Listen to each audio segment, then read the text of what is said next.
অনেক সময় কিন্তু আত্মনিয়ন্ত্রণ বা সেলফ কন্ট্রোল ব্যাপারটাকে বেশ নিরস, এমনকি একটা শাস্তির মতো মনে হয়, তাই না? যেন আষ্টেপৃষ্ঠে বেঁধে রাখার কোনো নিয়ম। কিন্তু একটু ভিন্নভাবে চিন্তা করলে দেখা যায় এটি আসলে কোনো শাস্তি নয়, বরং এটি হলো প্রকৃত মুক্তির সবচেয়ে দারুণ একটা উপায়। আজকের এই বিশ্লেষণে আমরা ঠিক এই বিষয়টা নিয়ে গভীরভাবে আলোচনা করব, যা হয়তো জীবনের পুরো দৃষ্টিভঙ্গিটাই একেবারে বদলে দেবে। আচ্ছা, মানুষের ভাগ্য আসলে কিসে নির্ধারিত হয়? কখনো কি মনে হয়েছে যে সাফল্যের পিছনে কি কেবলই ভাগ্যের খেলা চলছে, নাকি এটি সম্পূর্ণ সচেতন একটা আত্মনিয়ন্ত্রণ বা সেলফ মাস্টারির ফসল? এই গভীর প্রশ্নের উত্তর খুঁজতেই আমাদের আজকের এই আয়োজন। আমরা দেখব কিভাবে স্রেফ শৃঙ্খলার মাধ্যমে জীবনের মোড় পুরোপুরি ঘুরিয়ে দেওয়া সম্ভব। এই পুরো ধারণার পেছনের মূল অনুপ্রেরণাটি এসেছে রায়ান হলিডের রচিত অত্যন্ত জনপ্রিয় বই ডিসিপ্লিন ইজ ডেস্টিনি থেকে। এই বইটিতে চমৎকার সব ঐতিহাসিক ঘটনার উদাহরণ টেনে ডিসিপ্লিন বা শৃঙ্খলার মতো একটা বিমূর্ত ধারণাকে একদম সহজবোধ্য করে তোলা হয়েছে। এখানে খুব চমৎকারভাবে দেখানো হয়েছে যে যুগ যুগ ধরে সফল মানুষেরা ঠিক কিভাবে এই গুণটি কাজে লাগিয়ে নিজেদের ভাগ্য নিজেরাই গড়েছেন। আজকের এই বিশ্লেষণে আমরা মূলত ৬টি ধাপে এগোব। শুরুতেই থাকছে স্টোইক ডিসিপ্লিন পরিচিতি, এরপর আমরা দেখব শৃঙ্খলার বাহ্যিক রূপ, অর্থাৎ আমাদের শরীর। তারপর আসবে সহনশীলতা, কর্ম এবং বিশ্রামের কথা। এরপরে আমরা প্রবেশ করব অভ্যন্তরীণ জগতে, অর্থাৎ আমাদের মেজাজ বা মানসিকতায়।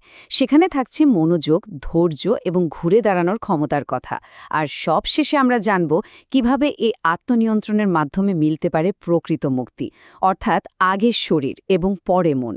এই দুই স্তম্ভের ওপর ভিত্তি করে আমাদের আজকের পুরো আলোচনা। তো চলুন প্রথমেই স্টোইক ডিসিপ্লিন বা শৃঙ্খলার মূল ধারণাটা একটু জেনে নেওয়া যাক। স্টোইসিজম শব্দটা শুনলে মনে হতে পারে এটা বুঝি হাজার বছর আগের কোনো ধুলো পড়া প্রাচীন দর্শন, কিন্তু বাস্তবে আধুনিক জীবনের জন্য এটি অসম্ভব কার্যকর একটা হাতিয়ার। ডিসিপ্লিন বা শৃঙ্খলা মানেই যে সারাক্ষণ কোনো রূঢ় পাহারাদারের হুকুম পালন করতে হবে, তা কিন্তু মোটেও নয়। বরং এটি হলো এমন একটা স্বাধীনতাপূর্ণ শক্তি যা মানুষকে তার সর্বোচ্চ সম্ভাবনার দিকে এগিয়ে নিয়ে যায়।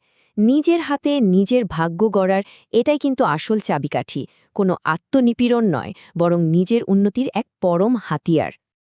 আর এই শৃঙ্খলার প্রথম ধাপটাই শুরু হয় একেবারে দৃশ্যমান বা বাহ্যিক রূপ থেকে, অর্থাৎ আমাদের শরীর। মানসিক নিয়ন্ত্রণের অনেক আগেই কিন্তু শরীরকে নিয়ন্ত্রণ করাটা ভীষণ জরুরি। স্টোইক দর্শনের শরীরকে একই সাথে একটা গৌরবময় সম্পদ এবং একটা সম্ভাব্য বিপত্তি বা ঝুঁকি হিসেবেও দেখা হয়।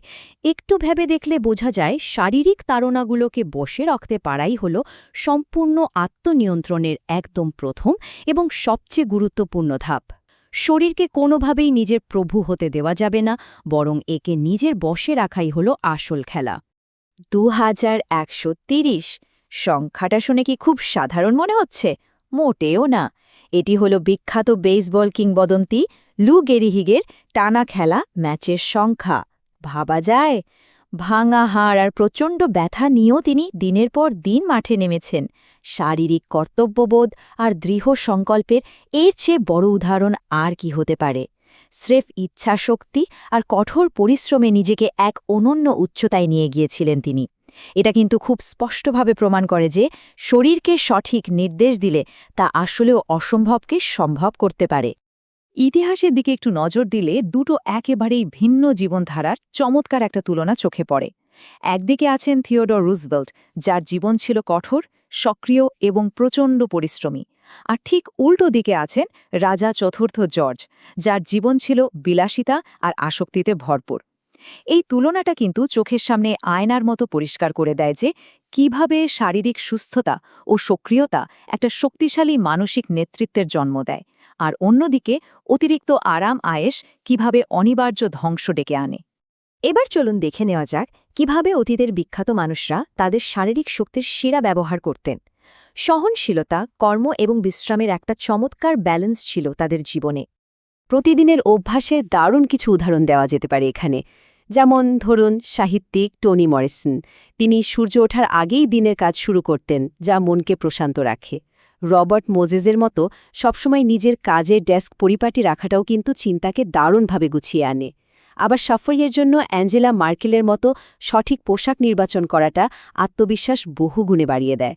আর হ্যাঁ, গ্রেগ পপোভিচের মতো কাজের চাপ ম্যানেজ করা এবং পর্যাপ্ত ঘুম নিশ্চিত করাটাও কিন্তু সমানভাবে জরুরি।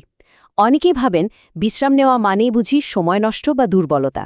একদমই তা নয়, বরং এই রুটিন আর বিশ্রামই হল কাজের প্রতি একাগ্রতার এক অটুট ভিত্তি।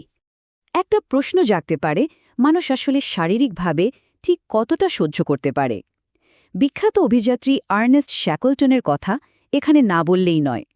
বরফে ঢাকা চরম প্রতিকূলতা আর অবর্ণনীয় কষ্টকে হাসিমুখে মেনে নেওয়ার মাধ্যমে কিভাবে গভীর মানসিক শক্তি অর্জন করা যায়, তার সেই বরফজয়ী গল্পটি ঠিক সেটাই প্রমাণ করে।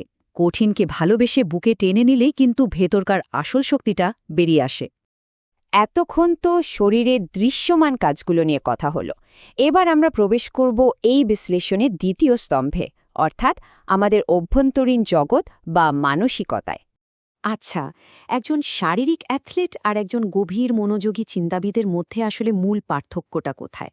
সত্যি বলতে, শরীর যতই শৃঙ্খলার মধ্যে থাকুক না কেন, মন যদি অস্থির থাকে, চারপাশের কথায় বিভ্রান্ত হয়, তবে সেই শারীরিক শৃঙ্খলার কিন্তু কানাকড়িও মূল্য নেই। মনকে স্থির বা শান্ত রাখতে না পারলে দিন শেষে ওই শারীরিক শক্তি একেবারেই অর্থহীন হয়ে পড়ে। এই দুটো ব্যাপারকে খুব চমৎকারভাবে মেলানো যায়। একদিকে ছিল শ্যাকলটনের সেই অবিশ্বাস্য শারীরিক টিকে থাকার লড়াই, আর ঠিক পাশেই যদি আমরা রানী দ্বিতীয় এলিজাবেথের কথা ভাবি, তার সারা জীবনের অবিচল মানসিক সংযম ও কর্তব্যের প্রতি নিষ্ঠা কিন্তু সমানভাবে বিস্ময়কর।